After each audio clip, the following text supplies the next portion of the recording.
Hi, Leah from my sewing room here. Today I am talking about one of my very favorite accessories for the PR1055X and the PR680W. This is not a standard accessory that comes with either machine, but it could be a wonderful add-on depending what you're using your machine for. So most of the time in traditional embroidery, you're going to be just fine running with pre-wound bobbins in white, black, or a variety of colors that may be available. Every now and then, you might come across things that just require a special touch and a different thread on the bobbin. One of those scenarios is quilting with your embroidery machine. So, brother likes to call this quilt embroidery, but you can absolutely use the fabulous accessories and built-in designs to quilt your quilts. Now, sometimes the thread you want to use is not white or black.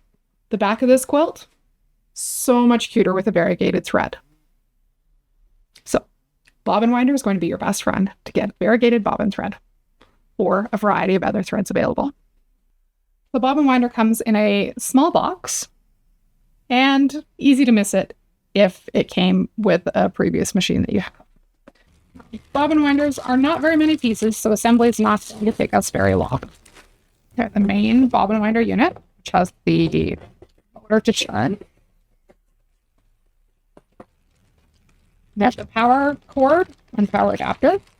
Small bag of goodies, including a spool comb, a spool cap, and a spool pin, as well as bobbins and a bobbin feet for checking tension on your bobbin case.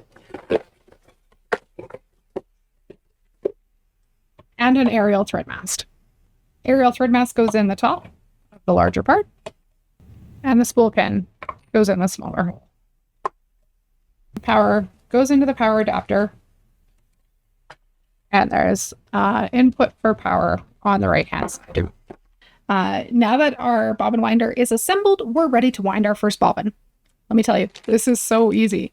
You're going to place the bobbin on the bobbin winder post. I like to have it ready to go. And we can place your thread on the spool pin.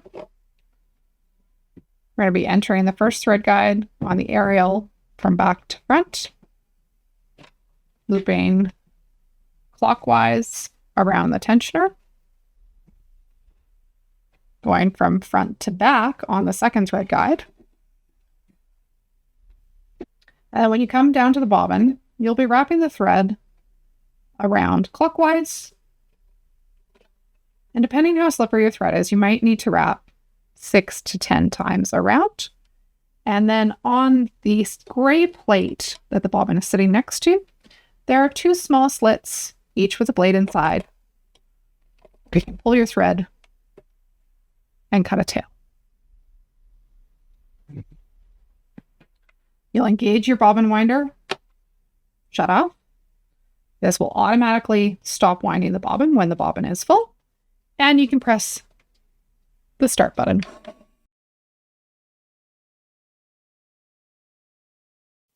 Just like that, it stopped when the bobbin is full, and we're ready to take this over to the machine or wind a couple more bobbins depending how big our project is. Just like that, we've assembled our PR bobbin winder and wound our first bobbin. Well, the bobbin winder itself comes with a few bobbins. You may find that if you get involved in a bigger project and need lots more colors, you may need to add some more bobbins as you go. They are available as a standalone item, and the part number is SA159. We look forward to sharing more multi-needle hints and tips with you. Thanks for joining us.